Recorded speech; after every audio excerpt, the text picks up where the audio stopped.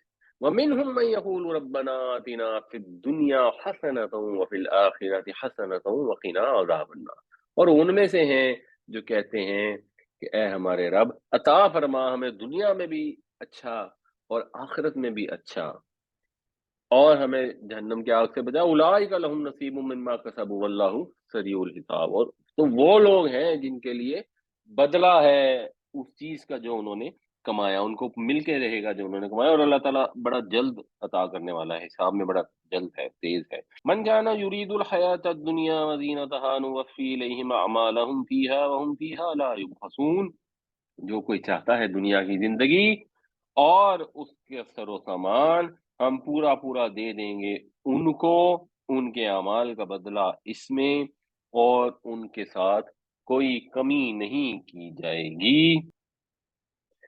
پچھلی دفعہ جو ہم نے مؤنث کے متعلق پڑھا تھا وہ یہ تھا کہ 3 طرح سے آپ مؤنث کو پہچان سکتے ہیں۔ ایک تو یہ ہے کہ جو جوڑے ہوتے ہیں نیچرل، جیسے باپ اور ماں، تو پھر ماں مؤنث ہوگی، اس کے لیے آپ کو لفظ کا سٹرکچر کچھ بھی ہو سکتا ہے۔ دوسرا یہ ہے کہ اس کے اندر کوئی مؤنث کی علامت ہو، جیسے گول تے ہوتی ہے، جیسے ہمراہ میں ایک الف آتی ہے حمزہ کے ساتھ اور اس کے اندر تنوین نہیں ہوتی، جیسے یہ ہوتی ہے اس میں بھی تنوین نہیں ہوتی، اور ایکچولی اس کی جو تینوں فارمز ہیں وہ اسی طرح ہی ہوتی ہیں، عظما رفع نصب جر تینوں میں عظما ہی رہے گی، تو یہ بھی مؤنث ہوتی ہیں جو اس سٹرکچر کے اوپر الفاظ آتے ہیں۔ اور اس کے علاوہ ایک وہ تھا جو اہل زبان جس طرح بولتے ہیں وہ مؤنث ہیں کچھ الفاظ، اور قرآن شریف میں غالباً یہی الفاظ استعمال ہوئے ہیں، یعنی اس کے علاوہ وہ جہنم کے نام ہے، یا اگر خمر ہے شراب کے نام، اور مصر ہے ملکوں کے نام، وہ مؤنث کے طور پہ استعمال ہوئے ہیں، بٹ ویسے نارمل الفاظ کے اندر یہی الفاظ ہیں، ارض ہے، سما ہے، شمس ہے، ہر بحری ہے، دار ہے، نار ہے، نفس ہے، اور سبیل ہے یا مونس مانو، یہ اتنے زیادہ نہیں ہے تو ان کو تھوڑے عرصے میں یاد ہو جاتے ہیں اور پہچاننا آسان ہو جاتا ہے۔ اب بنیادی طور پہ ہم نے اس کی تھوڑی سی پریکٹس کرنی ہے۔ اب پریکٹس میں آپ لوگوں نے یہ بتانا ہے کہ جہاں پر جو لفظ استعمال ہوا ہے، مثال کے طور پر ذالک الکتاب لا ریب فیہ میں کتاب ہے، یہ مذکر ہے یا مؤنث ہے، تو اس میں ذرا کوشش کریں زیادہ سے زیادہ لوگ حصہ لیں اور اس کو تھوڑا سا بتائیں۔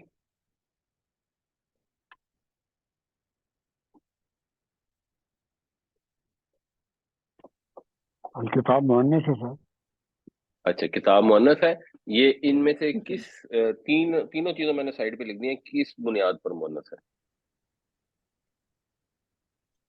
یہ مؤنث سے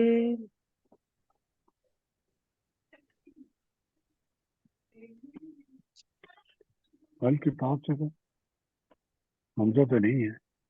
سمائی میں ہوگا کیا؟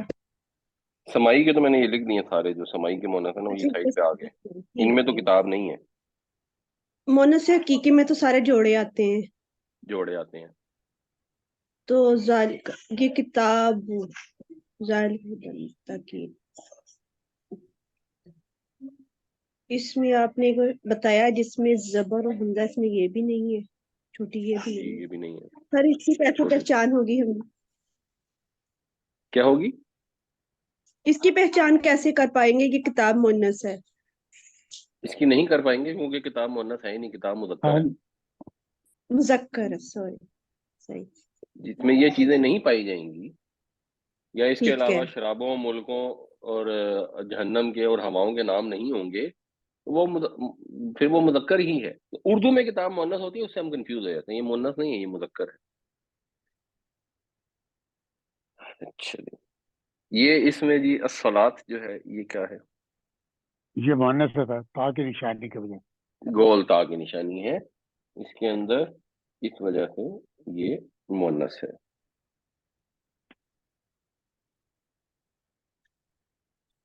آخرہ جو ہے یہ کیا ہے؟ یہ بھی سے، یہ بھی مؤنث ہے، اس مؤنث میں ہے۔ نشانی ہے۔